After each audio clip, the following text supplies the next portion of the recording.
All right, how are you doing? It is my sincere hope that all is well with you from wherever you're listening to 89.7 Contact FM. My name is Eugene Anangwe. The show you're listening to is One on One. The hashtag on Twitter is 101. And of course, we're keeping the conversation going over there on Twitter right about now. For those who have joined us right now, thank you so very much for being a part of the program. My guest in the program today is none other than one of Rwanda's investigative reporters working with the New Times. He's called Dean Karemera. Dean, welcome to One on One. Thank you, Eugene. Right. So, Dean, you're here to talk to us about the investigative journalism in Rwanda, plus, of course, some of the stories that you have, pieced together and put out there that have sort of raised eyebrows concerning some of the revelations that are coming out of these stories. So, first of all, let's look at the aspect and the concept and, of course, the behavior of being investigative reporters here in Rwanda. How much of that has been embraced here as we speak? Actually, it hasn't been embraced because we still have journalists who are, probably I could say we are still doing what I can term as PR stories. All right. We are talking about this PM meets this minister here. We are talking about our stories, front page stories come out. We are talking about President so-and-so is here. But I think we need to break out. Mm-hmm. We need to bring out stories that actually have an impact on society. Mm-hmm. Stories that people are going to think about and they're like, oh, well, this is how the society is being run. Mm-hmm. So what are we doing? Mm-hmm. So it's in that aspect that I decided, I'm like, wait a minute, let me try and break out if there's actually something out there. Mm-hmm. And it was too shocking when I actually realized that it's actually very much out there that people didn't know, other than conferences and seminars and all that. Yeah. But people who are in the field, we've had most of them complain and say there are no stories in Rwanda. So the only thing we can report of is this press conference, this seminar, that. I think we need to even consider, where do we look? We need to as a journalist, you need to understand that there are very many things.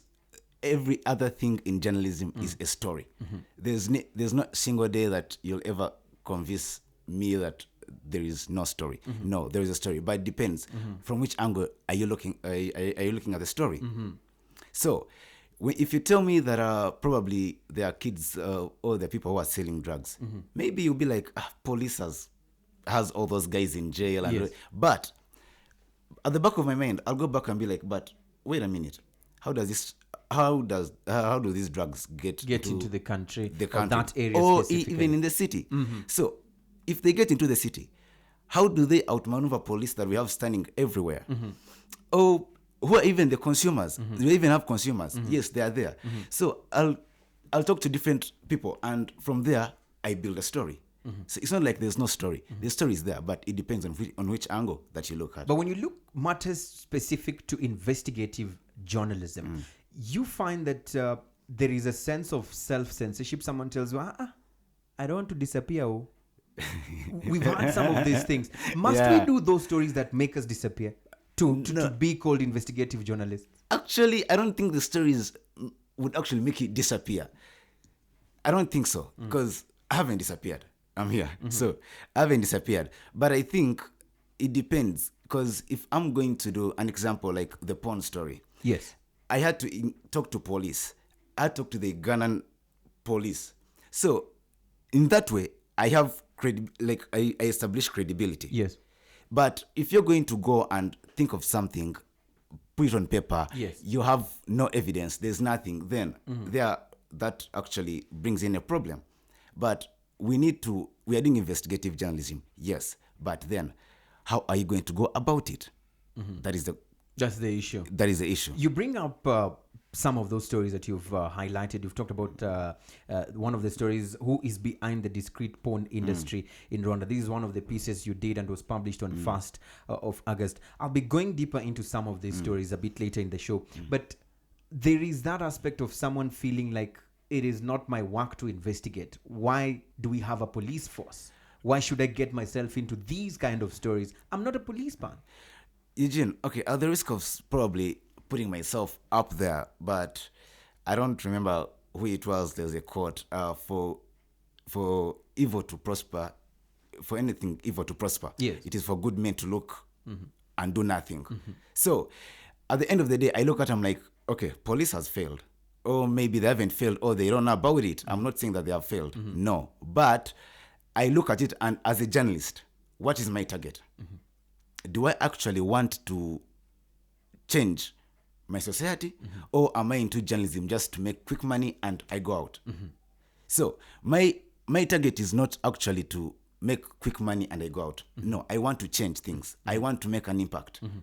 That is my thinking. So when I write them, I'm not thinking about money or anything. Or fame. Or anything. No. Actually, I was shocked even when you called me today. So it is not about that. No. To me, it is about, do we have these issues in our society? Yes, they are there. Is anyone talking about it? No one. So people have failed. So I'm like, okay, let me give it a try. Maybe somewhere, somehow, someone will get up and be like, something has to be done to stop this. Something has to be done. But do you think your stories, your narratives in part of the stories that you're doing, do you think they're falling on deaf ears? Actually, I do not. Going by the comments that I usually see on like on my stories and the feedback that I get, probably something is being worked on. Some issues are being investigated. We might not really get, like, someone not come out and be like, hey, I looked into my son's suitcase and I found drugs and now I've figured out. No, but at least somewhere, I would want to believe that whoever read that story and realized that there's this problem, maybe they tried to do something. You know, why I ask that question is because sometimes some of us come up with stories or initiatives that we have just spectators, people who are there just to cheer us on.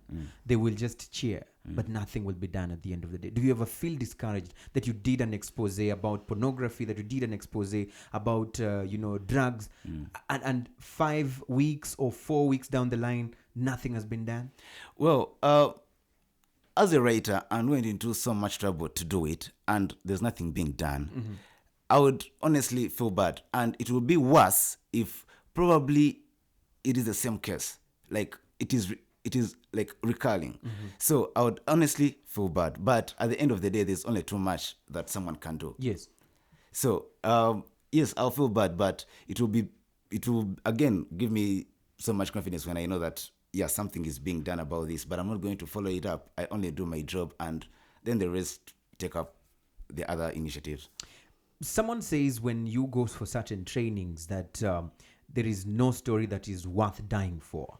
Do you believe in this when you are doing your investigative stories? I don't think I agree with that notion. Simply because in journalism, actually, the person I look up to is Christian Amanpour. All right. She did an investigative documentary about Osama bin Laden, in the footsteps of Osama bin Laden, way back. It has never gone out of my head. Out of your mind, yes. So since that day, because yes, she risked her life, but she told the story. So, well, I do believe that some stories, if they're going to make it, if they're going to make change, you'd rather die, but make the change. Die and then make change. All right. So let's talk about this story. Let's start first of all with this of witchcraft. You put a story there, and the title was "Desperate Musicians Turn to Witchcraft for Fame and Riches." Dude, is this true? Yeah, it is. Tell us about it. It is. Tell us about your experience, because when you read that story, it almost looks like a movie. Yeah. How you say, how you went where, how you were asked for a white chicken. Could you tell us a bit about it? First of all, like, I was with other journalists, like other reporters, and we're talking about this. But, like, we're talking about it in person. But yes. I actually thought, I'm like, what if this thing is serious? So I contacted a few people. In my line of work, I've learned that the best asset that I have is actually a source. All right. So I contacted a few people. Others told me they don't know about it. But one person told me, like, actually, I think I might know someone who can help you. So they connected me. I got to know the person. I told him what I wanted to do. And they're like, okay, so this is how we're going to do it. So they told me about it, and I went back. I talked to my bosses. I talked to my immediate editor, Rachel and Arthur, and they're like, you know what? Now, since we're talking about musicians, you're going to go posing as a musician. So I had to go and look for all these baggy stuffs, and actually I look like a musician. If you had met What me. was your name as this musician? Amazon. Amazon was the stage name. Amazon was a stage All name. right, tell us about it more. So I go, it's behind Mo Kigali.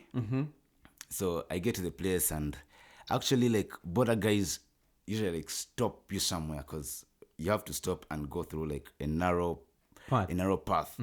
Then For you to get there where the witch doctor is. Yeah, there were cars parked outside and everything. So I went, and So meaning even those privileged people are also going there. exactly. So I looked at the whole thing. I'm like, okay, maybe this woman is actually real. And that is when I started questioning I was like, what am I actually doing here? What if these things follow me up? Yes.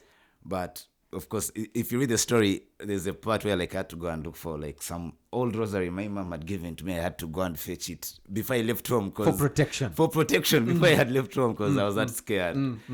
So I get in, there's this guy in a black and white cloth with a rugabide. The guy greeted me. There were even other people around, so the kids playing around, blah, blah, blah. So I get in. When it was my turn, I found an old woman. This woman is probably in her mid-70s or late 70s. This is the real woman who does The real woman the juju. who does the juju. But me, I just only worked with money. I didn't know about the chicken. I didn't know about anything. So they ushered me into a grass thatched house. There were 3 in the compound with some guy who was there doing banging calabashes and smoking a pipe. And So these things we see in movies are real. they are real, actually. These guys do it. Because at first I thought I was just going to enter like a house, find a woman there, give her money, and she tells me some things to do, and then I go away. But when I looked at it, I was like, wait a minute. Actually, I'm in a shrine. So I was like, no. I was like, Dean, you can't be doing this. But I was really there, and there was no turning back. So the woman started talking to me.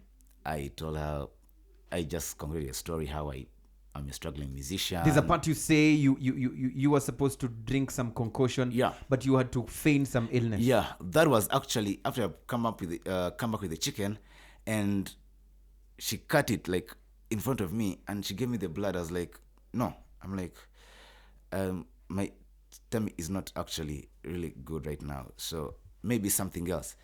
That's when she made a concoction that was actually green in color. But at that point, I thought of leaving the place. But on the other hand, I was like, if I leave, the story is not complete. So what are my options? It was just in a small cup. You took it. I took it. Okay. And what if you'd taken it and you turned into a chicken? What would you be doing right now? At that moment, you actually don't know, because the thing is, you're either doing it or not. That is how bad investigative stories are. You're either in or you're out, or you're not going to get any story. So at times, yes, it will endanger you have to go undercover. Your life is on the line. But at the end of the day, you want to know, okay, so what is the story? I had nausea the whole, even when I left. So you felt some stomach ache, I had nausea. I had to throw up after I left. I just had to throw up, and I was like, God, honestly, I hope this is not going to happen to me. But there's this feeling like in me, I'm like, probably these are just fakes. I don't know. So I didn't take it real hard.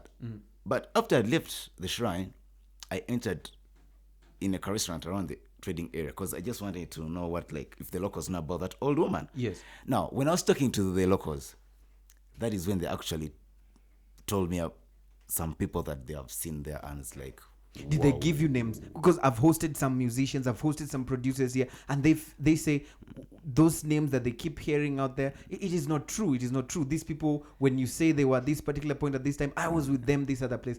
Did they give you any names? They gave me names. Could you mention even one? Or give us hints? You know, Are they that tall, guy- black?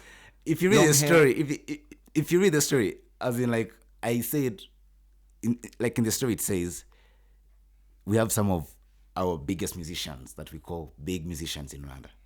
So you can take your pick. I don't know who you're going to pick, but I can't. That is the matter of the fact. That's the farthest you can go. Yeah, that's the farthest You I can cannot go. mention I'm really any name. sorry. No, I can't mention names. Very many people have actually asked me to say, but I always tell them like, no, I can't go that far. But when you see these musicians whose names you were given, do you see that success following them, that this woman told you that will follow you? yeah, So it works. I don't know, cause they have like fans. They have big fans, but when I look at it, at some point it's kind of confusing, cause they have like a big following of which I don't want to think that it's about the juju. But on the other side, when I tend to think of how they rose through the ranks, again, it doesn't make sense. It doesn't make sense. Yeah, so it is 50-50. I'm not sure that probably it works or not, but when I see where they are, I'm like, okay, maybe there's a little bit of truth. I don't know. But she gave you this concoction. You took it. Do you think or do you see any changes in your life today as we speak? Probably you met someone on the road and all of a sudden you got some money that you didn't even expect. No. Actually, because after I left, she told me to go back and write, and after writing, Your lyrics, that is. You write your lyrics? Yeah, like I read the lyrics before I go to the studio to record. I should again go back to her.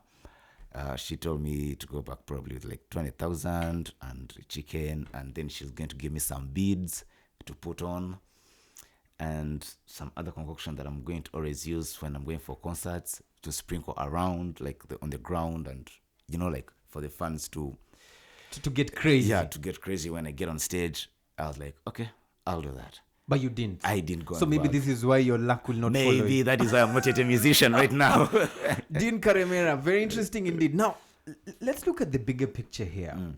As an investigative reporter, when you go to do such a story, apart from just doing an expose and expose these people, what else runs through your mind that you want to achieve from such a story? The first thing that I want to achieve, like I said earlier, Eugene, I want to bring issues that people have forgotten to bring to bring into the public. That is what drives me. I look at these young people, and when I hear something like they are being carried away and they are doing all these bad habits like in Uganda or anything, it touches me somewhere. But there's little that I can do. So my drive comes from wanting to change our society. I want us to probably look at the bigger picture, and we're like, yes, we have all these things going on. We have a world that is developing very fast. We have the youth that actually thinks 10 times more than the youth that grew up like in the 80s. Yes. But then, how can we try to mitigate all these little challenges that come on their way and push them on the wrong side? Yeah, and the best way that I can do it is through your pen and paper. Pen. Now, you also talked about the porn industry in Rwanda. And there are those who say, this is just imagination. This is not real. Well, it is actually real. Because I got that idea when me and a friend went to some bar, and these guys were doing that striptease dance, and there were young kids around. So I went to these local shacks, like video halls. I found all like young kids watching porn, but I was like, wait a minute, maybe this is what I'm going to work on. So when I was in Nyamirambo, I met a friend. He's actually a journalist. So he's the one who told me, like, we were talking over like a couple of drinks, and he was like, I told him what I was doing, and he was like, actually, I have something that maybe can help you. That's when he showed me actually a sex tape. Made in Rwanda or by Rwandans? By Rwandans. They were speaking Kinyarwanda. That was because if I'd just watched and the one speaking Kinyarwanda, I would be like, maybe this one is from like West Africa or anywhere in the world. I mean, but they were speaking Kinyarwanda. So that got my attention. So we got to talk, and I tried to convince him, because I asked him where he got it from and if he knows like the producers or the people involved. And he told you all these people? He told me that he actually knows someone. So I tried to convince him. At first, he didn't allow. It took me like probably like 2 days to convince him, and I'd be like, dude, I'm going to protect you. I won't reveal anything about you, not even the girl. All I want is a story. That is it. But how do we take forward this story? Because beyond just saying this story, beyond just putting it out there or having it published, action has to be taken on some of the things that you morally believe are wrong. If you have children acting porn, if you have children watching porn, this means that the moral fabric is at risk. Yeah. And therefore, beyond just writing and people getting shocked, having their mouths agape and writing comments from your story, it has to be taken forward. Action has to be taken. So even as we protect our sources, do you think or do you believe that there's another step that has to be taken to ensure that those who are perpetrating these kind of acts are put to book? Yeah, And how do you even do that without risking the lives of those who gave you the... Exactly. That is what I'm saying. I can't put it out there. I cannot put these guys' names. But I've given a start. Okay. I've given a start. I've mentioned all these things. But there are people I believe who are more capable of finding out more than actually I did. So I've given, like, this is a start. So way forward, then they'll sit down and then they'll be like, okay, now this is happening. Because if I remember correctly, when I was doing that story, I was told of some place in Kampala that actually it's a brothel. It's a brothel, and that is where they take some of these Rwandese girls in Kampala. So maybe that could be a starting point for the investigators to pick up from there. Let them go there and find out what is there. Have you received any calls from authorities like the police, for example, interested in following up? As you say, this is a starting point. I didn't receive a call, but I talked to some people, and they told me that they wanted to talk to me, and I was like, okay, but of course that has to be taken up by the company. Yes. Yeah. So I told them, like, if you want to talk to me about this story, then go through my editors and my seniors. You go to the seniors, and then they'll take it up from there. Yeah. All right. So Dean, how do we encourage more Dean Karemeras, more people like you who can be able to come out boldly and with skill to be able to tell these kind of issues and change the society the way you aspire to? I think we need to go back to the basics of journalism. We have to stop armchair journalism. We have to stop sensational writing. Let's get back to the basics. What are the basics of journalism? What do you want? What is your target? What do you want to achieve? That is the point. Because me as a writer, I'll sit down and I'll tell my editor, and I'm like, I think I want to do this. Why? Reason A, B, C, D. Because I feel it's going to have an impact. And maybe she'll meet me halfway, and I'll meet her halfway, and we'll patch it up. So we need to go back. We don't have to always have to, because if you look at most the news that we get, it's all about artist this has done this, artist that has done this. But there's a lot that is going on in our societies that probably, I don't know if we are not aware of, or we choose not to be interested in. And I think that is the most important part. The more we realize that there are these issues that we need to address, the more we can try to make our society better. But if we decide to ignore everything, I don't know where our society is heading. We have children tomorrow but when I'll be a parent, but I don't want my kids to grow up in Go through such an environment, such a situation. An environment. All right. So I think journalists need to break up. It's not like they are going to die or disappear or anything. No, but these are issues that are there. I think the understanding should be there is positive investigative journalism. That is constructive. We have journalists who, yes, they do investigative, but in a way to just only push the blame on a certain figure or to make them look bad. But there's also that positive investigative journalism to expose the ills that are happening. Yeah, I do not blame like anyone, because actually, if I look at all the pieces that are filed, yes, if I had to ask me who do I blame, everyone, including myself, everyone is to blame. It's not like it is the government or the parents or police or friends or anything. No, we are all to blame. But then, I think it's high time we tried to right our wrongs. It will be unfair if we don't answer this question. What's the purpose of the investigation if you don't expose those artists? This is one of the comments we're getting. Well, number one, you might render it like useless, but in my investigation, unfortunately, I didn't find any artist there, like face to face. Yes. But what evidence or what credibility do I have to say that artist so and so was there? You don't have the concrete evidence. I do not. Okay. However much those people tell me that these artists go there, I do not. If I'd made there an artist, you would have mentioned the name. I would have mentioned the name. If I'd probably ducked somewhere and took a picture of an artist going in, you would have put that out there. Yeah, that would have been okay. All right. But since I did not have that, I couldn't rat them out. I couldn't put it in the paper. There you go. Thank you very much, Dean Karemera. This is all the time we had for, but very chilling story, but of course also very encouraging for and a challenge definitely for those in the fourth estate, the media industry. Stop armchair journalism. I like that. I'm going to end it at this particular point. Thank you for coming. Keep up the good job.